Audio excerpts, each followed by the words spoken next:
Existe uma pergunta que o ser humano carrega como uma ferida que nunca fecha.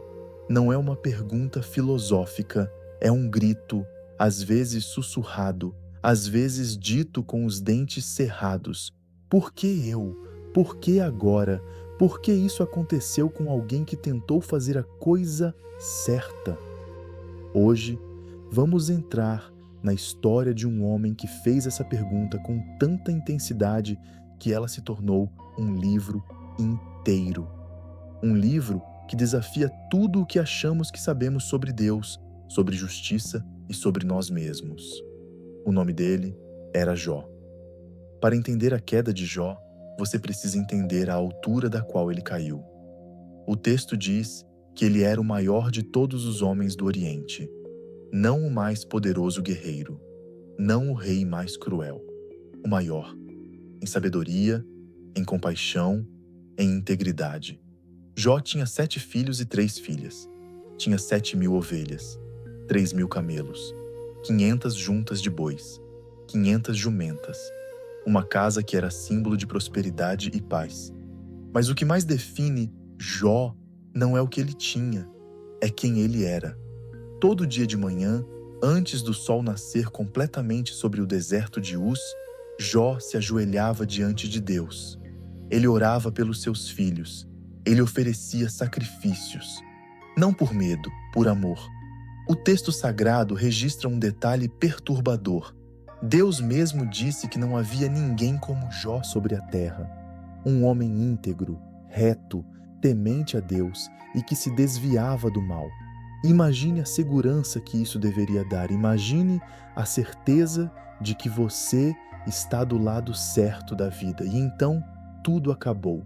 Há um diálogo que acontece longe dos olhos de Jó, no reino do invisível, no conselho celestial.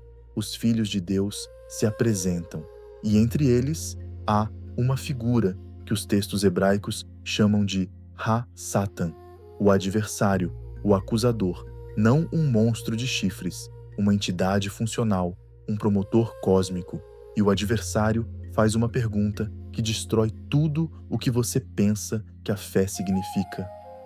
Será que Jó teme a Deus à toa? Você não construiu uma cerca ao redor dele, de sua casa e de tudo o que ele tem?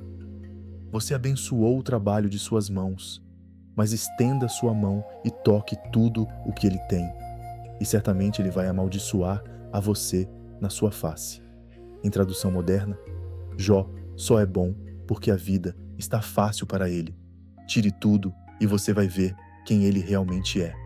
E então Deus diz: tudo o que ele tem está em suas mãos. Apenas não estenda a mão contra ele mesmo. E o adversário sai. E o inferno começa. Em um único dia, 4 mensageiros chegam, cada um antes do anterior terminar de falar. Os sabeus atacaram. Fogo do céu caiu. Os caldeus roubaram. O vento veio do deserto e derrubou a casa onde seus filhos estavam festejando, todos mortos, em um dia, um único dia. Jó se levantou. Ele rasgou o manto, raspou a cabeça, caiu com o rosto no chão e disse: Nu saí do ventre de minha mãe, e nu voltarei para lá. O Senhor deu, o Senhor tirou, bendito seja o nome do Senhor. E o texto sagrado registra: em tudo isso, Jó não pecou, nem atribuiu a Deus nada de insensato. Mas o adversário não estava satisfeito. Voltou ao conselho. Pele por pele. Tudo o que o homem tem, ele dará pela sua vida. Mas estenda sua mão e toque seus ossos e sua carne, e certamente ele vai maldizer você na sua face. E Deus diz: ele está em suas mãos. Preserva apenas sua vida. E então veio a doença, uma lepra maligna, da planta do pé ao topo da cabeça. Jó foi para fora da cidade, para o monte de cinzas, para o lixão. Ele usava um caco de telha para raspar as feridas. Sua própria mulher, quebrada de dor e humilhação, disse: você ainda mantém sua integridade? Amaldiçoa a Deus e morre. E Jó respondeu: você fala como uma das mulheres insensatas. Se recebemos o bem da mão de Deus, Não receberemos também o mal? E o texto sagrado registra: em tudo isso, Jó não pecou com seus lábios. 3 amigos ouviram sobre a calamidade de Jó: Elifaz, Bildade e Zofar. Eles combinaram de vir e consolar o amigo. Quando o viram de longe, mal conseguiram reconhecê-lo. Eles choraram, rasgaram suas próprias roupas, jogaram pó sobre as cabeças e então sentaram com ele no chão. Por 7 dias e 7 noites, ninguém disse uma palavra, porque viram que sua dor era muito grande. E este é talvez o único momento em que os amigos de Jó fizeram a coisa certa. O silêncio que acompanha, o silêncio que não julga, o silêncio que apenas diz: você não está sozinho. Mas o silêncio terminou quando começaram a falar. Jó abriu a boca e amaldiçoou o dia de seu nascimento. Não a Deus, o dia, que pereça o dia em que nasci e a noite em que se disse: concebido foi um homem. Era o grito de uma dor que não tinha palavras. E então os amigos responderam, e cada resposta era uma acusação disfarçada de teologia. Ele faz: quem jamais, sendo inocente, pereceu? Ou onde foram os retos destruídos? Você deve ter pecado. Entregue-se a Deus. Bildade, seus filhos pecaram contra ele. Mas se você for puro e reto, certamente ele vai despertar por você. Zofar, saiba que Deus está cobrando de você menos do que a sua culpa merece. A teologia da retribuição, o sistema de equação moral, sofreu igual a pecou. Em termos modernos, você atraiu isso para si. Você deve ter feito algo errado. Examine sua vida. Arrependa-se.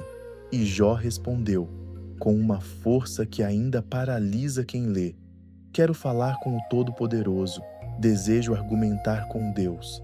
Mas vocês são todos médicos sem valor. Preferiria que vocês ficassem totalmente calados. Isso seria a sabedoria de vocês. Jó não estava questionando a existência de Deus. Ele estava questionando o contrato que os humanos inventaram sobre como Deus funciona. Então, apareceu um quarto homem, mais jovem. O nome dele era Eliú.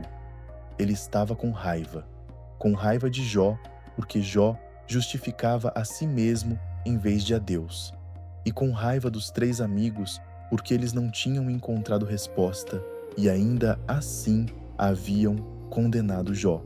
E Eliú disse algo diferente. Ele não acusou Jó de pecado específico. Ele apontou para a grandeza de Deus. Deus fala de uma forma e de outra, mas o homem não percebe. Em sonho, em visão noturna, ele abre os ouvidos dos homens e sela a instrução que deve ser para eles. Eliú foi o prelúdio, a preparação da consciência para o que estava por vir. E então o vento começou a soprar no deserto de Uz. Um vento diferente, um vento que virava um furacão. E do furacão veio uma voz: onde estavas tu quando lancei os fundamentos da terra?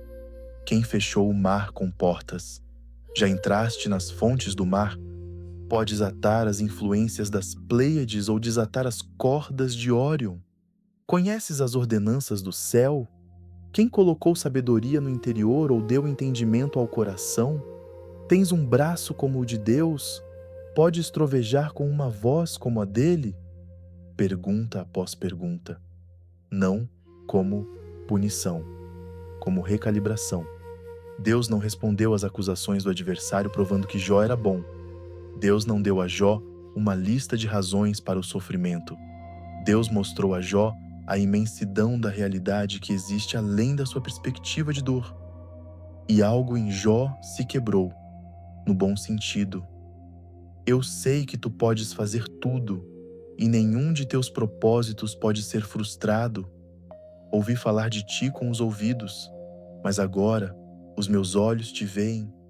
Por isso me abomino e me arrependo no pó e na cinza. Não foi rendição de um derrotado, Foi o reconhecimento de um homem que havia encontrado o que procurava, não respostas. Deus. E então Deus falou com Elifaz. Minha ira se acendeu contra você e seus 2 amigos, porque vocês não falaram de mim o que é reto, como fez meu servo Jó. Os teólogos da retribuição estavam errados. Jó, que havia gritado, questionado e clamado por um dia no tribunal. Jó havia falado o que era reto, porque a honestidade na dor é mais sagrada do que a teologia polida na segurança. E Deus restaurou a sorte de Jó quando ele orou pelos seus amigos. Nisso está um dos ensinamentos mais contraintuitivos da história. A restauração começou no momento em que Jó abençoou aqueles que o haviam ferido com suas palavras. E o que Jó recebeu no fim era o dobro de tudo que havia tido: 14.000 ovelhas, 6.000 camelos, uma nova família, vida longa. E o texto diz que Jó morreu velho e satisfeito de dias. Mas o paradoxo permanece. Os filhos que Jó perdeu no início não voltaram. Ele teve outros, mas esses não eram substitutos, eram adições. O sofrimento real deixou marcas reais. A restauração não foi o apagamento da história, foi a continuação da história de um homem que sobreviveu ao impossível e foi transformado por isso. Jó começou o livro conhecendo Deus de ouvir falar. Ele terminou o livro vendo Deus face a face. E essa diferença, essa distância entre ouvir e ver, custou tudo. Esta é a história que o ancião carregou pela vida toda, não como um conto de terror, como um mapa.